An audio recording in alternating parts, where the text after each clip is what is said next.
আর তারা যারা আছেন তারা 70%। সেই 70% নিয়ে তারা গতিতে আসবেন। লজ্জা করা উচিত। আমরা যদি 30% লোককে, সারা ভারতবর্ষের 30% লোককে যদি একদিক করে দেওয়া হয়, 4-4টে পাকিস্তান তৈরি হবে। একটা পাকিস্তানের বিরুদ্ধে প্রস্তাব করতে পারো। আমরা ভারতবর্ষে যতগুলো মুসলমান আছি, সংখ্যালঘু আছি, তাদেরকে যদি একটা দিক করে দেওয়া হয়, 4-4টে পাকিস্তান হবে। जय हिंद, वंदे मातरम और जय श्री राम। आज फिर से हिंदू मुस्लिम की बात होगी। मैं चाहता नहीं हूँ करना, लेकिन करूँ क्या। शेख आलम नाम का एक व्यक्ति है जो टीएमसी का लीडर है। वो कह रहा है कि अगर 30% मुस्लिम एक हो जाए तो वो भारत के अंदर 4 पाकिस्तान बनाएंगे। Pakistan which is the state of mind. और प्रॉब्लम यह है कि जो लोग आज भी पाकिस्तान परस्त है इस देश में, उनने हम कुछ भी बोल सकते हैं। मतलब सेकुलरिज्म है ये। और सबसे बड़ी बात है दैट्स ए सेकुलरिज्म। मीन्स अगर मैं बात करूँ कि I am a nationalist, so I am a criminal, I am a damn criminal person if I talk about like I am a nationalist. पर जैसे मैं बोलूँ यार ये ना भारत बहुत घटिया देश है, इसको तो टुकड़े टुकड़े हो जाए, मज़ा आ जाएगा, बहुत मज़ा आ जाएगा, टुकड़े टुकड़े हो जाए तो आई एम ए सेकुलर। क्योंकि मैं भारत को अगर तोड़ना चाहता हूँ तो मैं सेकुलर हूँ। देखो सिंपल सी बात। लेकिन अगर मैं भारत की यूनिटी पे बात करता हूँ, मैं बात करता हूँ भारत एक मजबूत राष्ट्र बनेगा और दुनिया में सबसे बेस्ट कंट्री बनेगा, तो मैं कम्युनल हूँ। मतलब मैं एक फैसिस्ट हूँ और फैसिस्ट हूँ मैं। देखो कितने बेकार बात है। मैं बात कर रहा हूँ हिंदूवादी बात करूँगा तो मैं फैसिस्ट हूँ। इस्लाम के नाम पर नेशन बना दो, इस्लामिक नेशन, 4-4 पाकिस्तान, सेकुलरिज्म। और सबसे बड़ी बात है ना यही है इस देश में, डेमोक्रेसी के नाम पर, फ्रीडम ऑफ एक्सप्रेशन के नाम पर कुछ भी कर लो, कुछ भी बोल दो। जैसे कि असदुद्दीन ओवैसी के भाई अकबरुद्दीन ओवैसी 15 मिनट के लिए टाइम दे तो हम सारे हिंदुओं को मार देंगे। सेकुलरिज्म, सेकुलर नहीं था।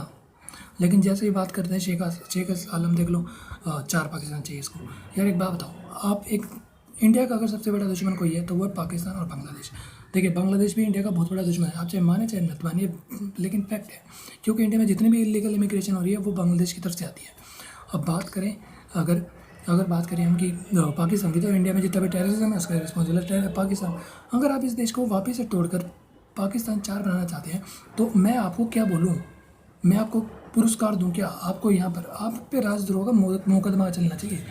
आप इस देश की मेजोरिटी को चैलेंज कर रहे हो हर बार, और इस देश की मेजोरिटी जो कि नहीं चाहती कि कुछ हो। अगर आप ऐसे ही करते रहे तो एक वो दिन दूर नहीं कि यहाँ इस देश में सिविल वॉर होगी, और फिर वो जो आपका वो हाल होगा। क्योंकि बाबा तू देखिए सीरिया में, इराक में सिविल वॉर पीपल्स की, मतलब जो टेररिस्ट ऑर्गेनाइजेशन थी जैसे ISIS, उसकी वहाँ की आर्मी के खिलाफ हुई थी। यहाँ पर लोगों के बीच में सिविल वॉर होगी। ये सिविल वॉर वहाँ की सिविल वॉर से डिफरेंट होगी, और मैं नहीं चाहता ऐसी चीज़ें कुछ हो यहाँ पर। इसलिए मैं आपको बोल रहा हूँ कि जो ये चैलेंजिंग वाली बात है ना, जो हमें बार बार चैलेंज मिल रहा है उनकी तरफ, माइनॉरिटी की तरफ से, कि हम पाकिस्तान बना देंगे पाकिस्तान। मैं एक बात बोल रहा हूँ, गलती से भी कुछ सोच मत लेना इस हरकत, क्योंकि अगर हमने एक बार रिटेलिएशन कर दिया ना तो वजूद और सब कुछ मिट जाएगा। अब आप इसको धमकी समझ सकते हैं, लेकिन बात पता है क्या, मैंने ये बात बोली तो ये है हेट स्पीच। लेकिन जो बंदा पाकिस्तान बनाने की बात कर रहा है, 4-4 इंडिया में अगर 30% मुस्लिम एक हो जाए, वो है फ्रीडम ऑफ एक्सप्रेशन। मैंने आपकी, मतलब आप चाहते हैं कि इस देश के टुकड़े हो जाए, और मैं कह रहा हूँ यार देखो टुकड़े मत करो, हेट स्पीच है ये। लेकिन जैसे ही आप बोल रहे हो इस देश के टुकड़े होने चाहिए, फ्रीडम ऑफ एक्सप्रेशन, तो ये जो दोगलापन है ना मीडिया का, कि ये बोलेगा तो फ्रीडम ऑफ एक्सप्रेशन, मैं उसका जवाब दूंगा तो हेट स्पीच। अब आप ही नफरत फैला रहे हैं, और मैं आपकी नफरत का जवाब एक खुले तौर पर दे रहा हूँ ना। मतलब मैं तो आपको सिंपल से एक बात बता रहा हूँ कि आप जो करने की सोच रहे हो, अगर आपने किया तो क्या होगा, लेकिन हेट स्पीच मेरी मानी जाएगी, उसकी नहीं। तो ये जो दोगलापन है और जो दोगला चश्मा है ना इस देश में, कि इस चीज़ को ऐसे देखेंगे और इस चीज़ को वैसे देखेंगे, तो वो ये बंद कर दो।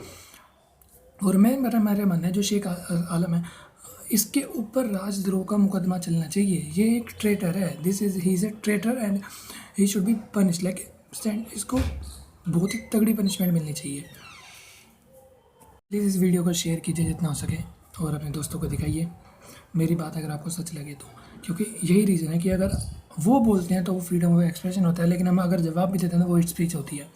तो आप किस एंगल से इसको देखते हैं, क्या मैं हेट स्पीच दे रहा हूँ या मैं सिर्फ एक बात का जवाब दे रहा हूँ? प्लीज़ कमेंट में हमें बताना, और प्लीज़ इस चैनल को सब्सक्राइब कीजिए।